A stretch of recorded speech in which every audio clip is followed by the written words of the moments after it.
बात करी OR लगा, ठीक है। हमने डबल ई बात करी बेली की, ठीक है। बेलर डबल ओ के साथ आपका क्या था कि जिसने सामान रखवाया, ठीक है, ये था जिसको सामान रखवाया, यही बात थी। अब हुआ यूं, यहां पर आ रहा है प्लेज या पॉन। अब इसकी प्रोनाउंसिएशन यही है तो यही सही, नहीं है तो जो इसकी है वो आप गूगल करके निकाल लीजिएगा, ठीक है। इसमें यहाँ पे एक वर्ड लिखा हुआ है,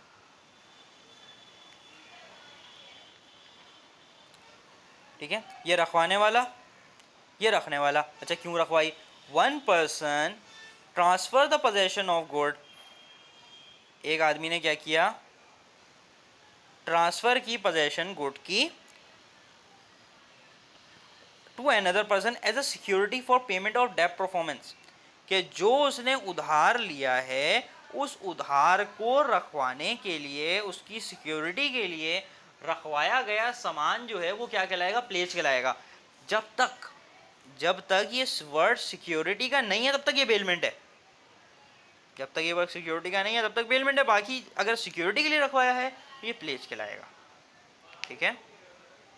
इफ अगर जो सामान रखवाने वाला है अगर वो पेमेंट वापस नहीं कर देता तो पौनी के पास राइट है कि वो क्या कर दे, अपना सामान जो है, उसका सामान जो है वो सेल आउट कर दे, ठीक है, अपने पैसे रिटेन कर ले।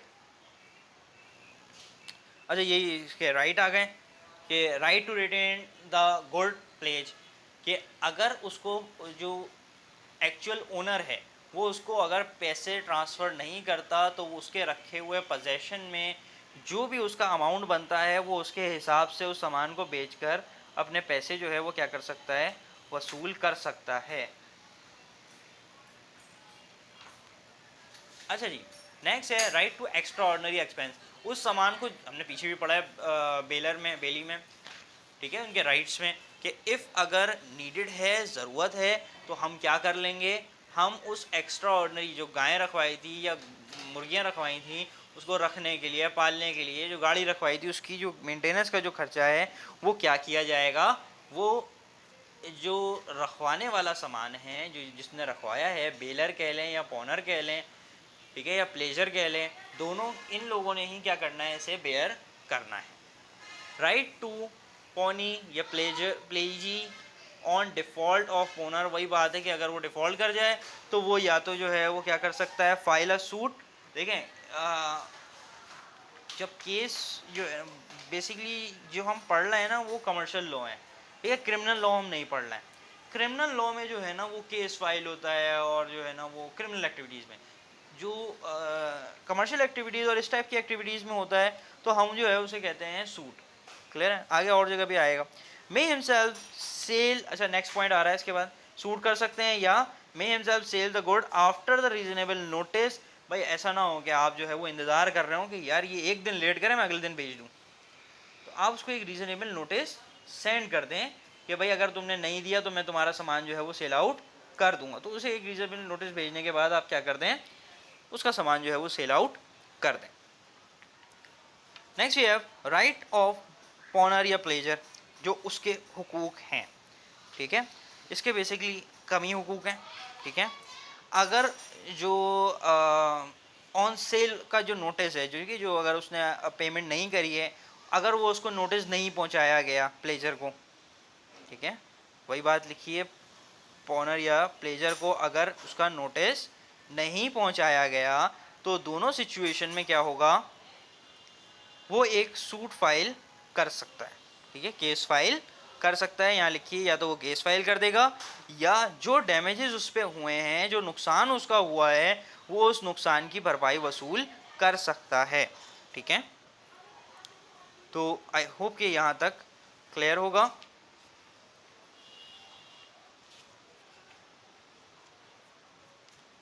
अच्छा आगे वाले टॉपिक जो है ना वो जस्ट एक रीडेबल हैं, तो जो टॉपिक बेसिक हैं वो मैं पढ़ा रहा हूँ जल्दी जल्दी, ताकि ये जो है वो आपका वक्त भी ज़ाया ना हो और आपका काम भी है। मैंने वैसे बेसिकली कुछ ज़्यादा स्किप नहीं किया है पूरे, उसमें से कुछ टॉपिक ऐसे हैं जो मैंने जस्ट रीडेबल हैं तो मैंने पढ़ने के लिए कह दिए हैं, बाकी जो है ओवरऑल आपने सारे देख ही लिए हैं।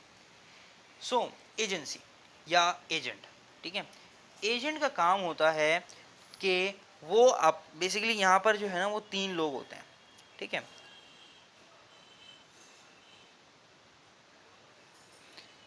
एक जो है वो हमारे पास हैं, बेसिकली एजेंट को जो है वो मिडलमैन कह सकते हैं।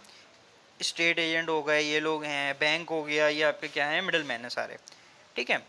तो अब इसमें होता है एक प्रिंसिपल, ठीक है। प्रिंसिपल वो जिसने एजेंट को हायर किया है। अब एजेंट क्या करेगा, एजेंट जाएगा हर इंसान के पास, जो भी first person, second person, third, किसके बिहाफ में, इसके बिहाफ में एजेंट जाकर बात करेगा। क्लियर है। ये एजेंसी है बेसिकली कि इसके बिहाफ में जाकर जो है वो बात करेगा, मुख्तलिफ जगह जो है मुख्तलिफ लोगों से जो है वो डील करेगा, और जो भी इसकी सिचुएशन होगी वो उसको करेगा, ठीक है। अच्छा, डेफिनेशन फर्स्ट पैराग्राफ में जो है वो मौजूद है यहाँ से, ठीक है। ये डेफिनेशन आप रीड कर लें, लास्ट लाइन ज़रूर पढ़ लेगा। In the law of person place to another person जो है वो क्या कहलाता है, एजेंट कहलाता है। जो किसी की जगह पर सारे मामलात करे वो क्या कहलाता है, एजेंट कहलाता है। और जिसके बिहाफ पे करे वो प्रिंसिपल कहलाता है, ठीक है। यहाँ पे ये सारी बातें लिखी हुई हैं।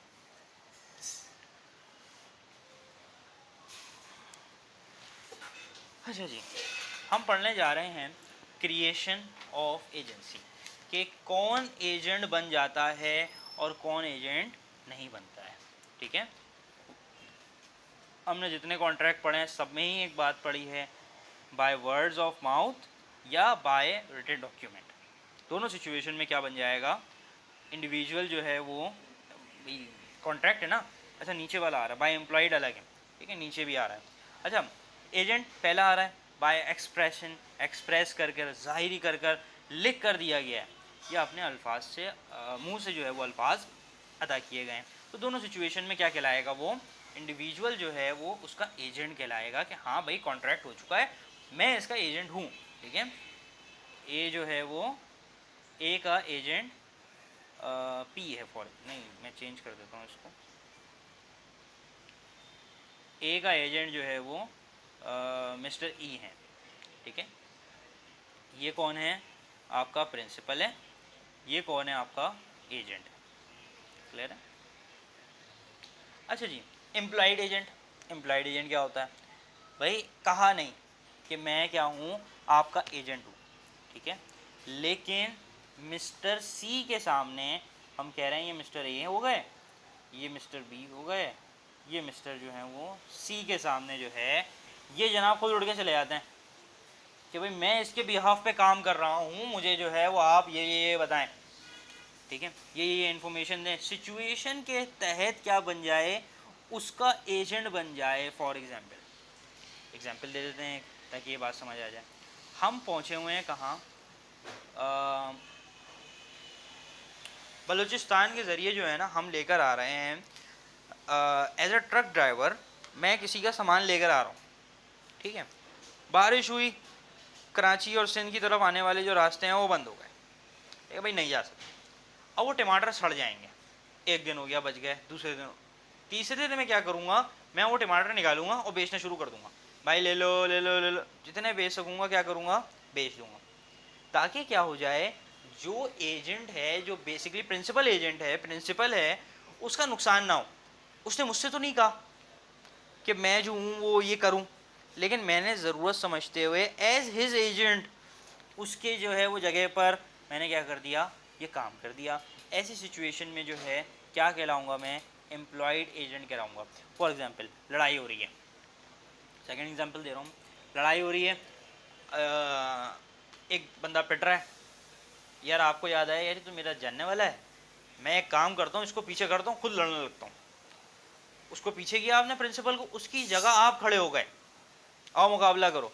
तो ये उसकी जगह जो खड़े हो जाना है, ये क्या कहलाता है, आपका एम्प्लॉयड एजेंसी, या आपके एक्शन से पता चल रहा है आप इसकी जगह पर काम कर रहे हैं, राइट।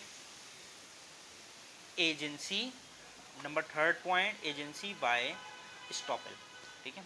एजेंसी बाय स्टॉपल क्या है, अच्छा स्टॉपल पहले मैं बता दूं, स्टॉप डिनाइड द फैक्ट, ठीक है। ये है, ठीक है, डिनाइड, मना कर देना फैक्ट से।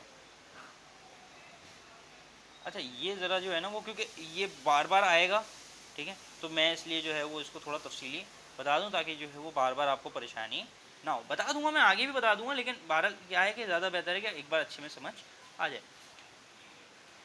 ए गया पार्क में बैठा हुआ था फॉर एग्जांपल ना, बी और सी, ठीक है।